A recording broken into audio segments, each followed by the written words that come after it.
یہ محرم الحرام کا مہینہ اپنے اندر بہت سارے واقعات سموئے ہوئے ہیں۔ حضرت آدم علیہ السلام سے جب غلطی ہوئی اور 40 سال تک ربنا ظلمنا انفسنا وَإِن لَّمْ تَغْفِرْ لَنَا یہ دعا پڑھتے رہے، اور پھر جب اللہ نے حضرت آدم علیہ السلام کی دعا کو قبول کیا تو محرم الحرام کا مہینہ تھا۔ حضرت یونس علیہ السلام مچھلی کے پیٹ کے اندر چلے گئے تھے، جب انہیں اس مچھلی کے پیٹ سے آزادی ملی، جب اس سے ان کی حفاظت ہوئی، وہ بھی محرم الحرام کا مہینہ تھا۔ اسی طرح حضرت موسیٰ علیہ السلام اور ان کی قوم کو فرعون کے ظلم سے جو نجات ملی، فرعون کو غرق کیا، وہ بھی محرم الحرام کا مہینہ تھا۔ بہت سارے واقعات تاریخ کے اندر ملتے ہیں، اور ان سب کے اوپر چھا جانے والا واقعہ نبی کے خاندان کی شہادت کا واقعہ، جسے واقعہ کربلا کہا جاتا ہے۔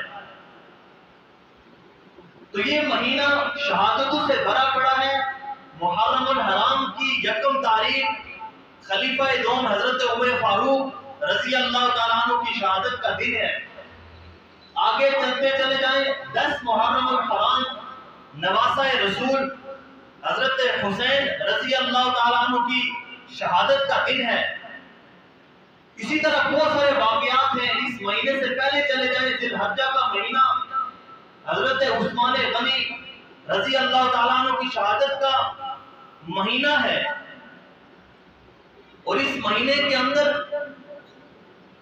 شہادتوں کا یہ سلسلہ اللہ رب العزت نے ان ہستیوں کو نصیب کیا کہ جن ہستیوں نے اللہ کے نبی کے بتائے ہوئے اصولوں کے مطابق زندگی بسر کی۔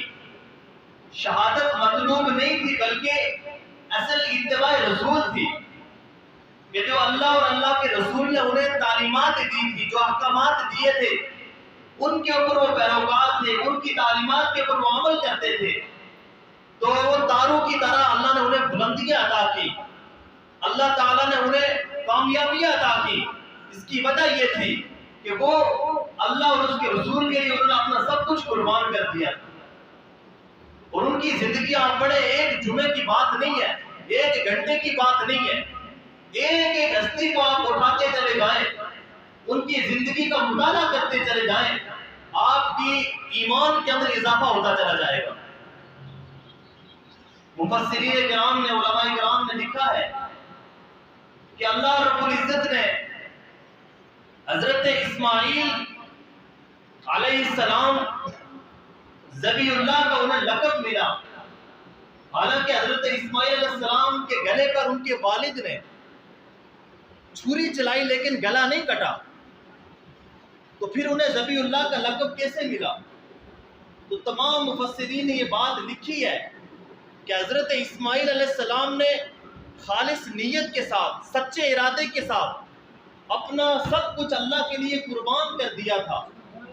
تو مفسرین نے لکھا ہے کہ یہ وہ لوگ ہیں، یہ وہ ہستی ہے کہ جو نہ کٹ کر بھی اللہ کی راہ میں کٹنا شمار ہو گئے، کیونکہ ان کی نیت خالص تھی۔ ایک شخص بستر پر پڑا ہے اور اس کی تمنا، اس کی آرزو ہے کہ میں اللہ کی راہ میں شہید ہو جاؤں، خالص اس کی نیت ہے۔ اگر وہ بستر مرگ پر مر جاتا ہے، اللہ اسے شہادت کی موت عطا کرتے ہیں، اس لیے کہ اس کی نیت خالص تھی۔ ایک غریب شخص کہیں جا رہا تھا، راستے میں اس نے کوئی سونے کا ڈھیر پڑا دیکھا، تو اس کے دل میں یہ آرزو پیدا ہوئی کہ کاش کہ میرے پاس اتنا سونا ہوتا، اتنا چاندی، اتنا میرے پاس ڈھیر ہوتا تو میں اللہ کی راہ میں خیرات کر دیتا، صدقہ کر دیتا۔ یہ اس غریب آدمی کی دل میں یہ نیت پیدا ہوئی۔ بعض لوگ ہوتے ہیں پیسے کے غریب ہوتے ہیں، دل کے امیر ہوتے ہیں، دل کے امیر ہوتے ہیں۔ چنانچہ وقت کے پیغمبر کو اللہ کی طرف سے وحی ہوئی ہے، اور کیا وحی ہوئی ہے؟ کہا میرے پیارے پیغمبر جا کر اپنے فلاں امتی کو یہ بات بتا دو کہ میں نے اس کے نامہ اعمال کے اندر اتنا سونا اللہ کی راہ میں خرچ کرنے کا ثواب لکھ دیا ہے۔ کیوں؟ اس لیے کہ اس کی نیت خالص تھی، وہ اللہ کی راہ میں خیرات کرنا چاہتا تھا، وہ اللہ کی راہ میں دینا چاہتا تھا، اس لیے اللہ نے انہیں یہ مقام عطا کیا ہے، یہ مقام عطا کیا ہے۔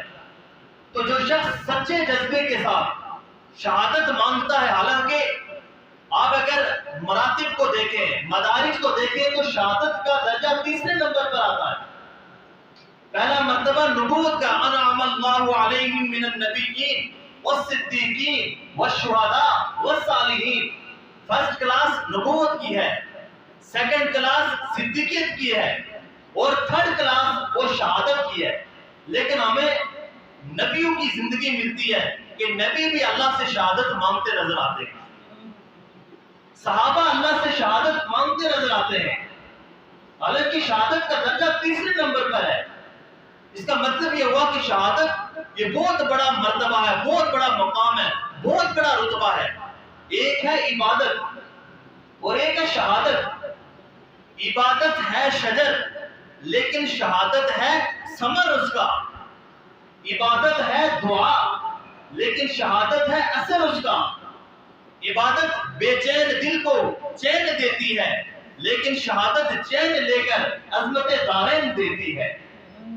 عبادت کی حقیقت ہے، عبادت کی حقیقت ہے کہ اپنا سب کچھ بقا، اپنا سب کچھ فنا کرنا، اور شہادت کی حقیقت ہے کہ فنا ہو کر بقا ہونا.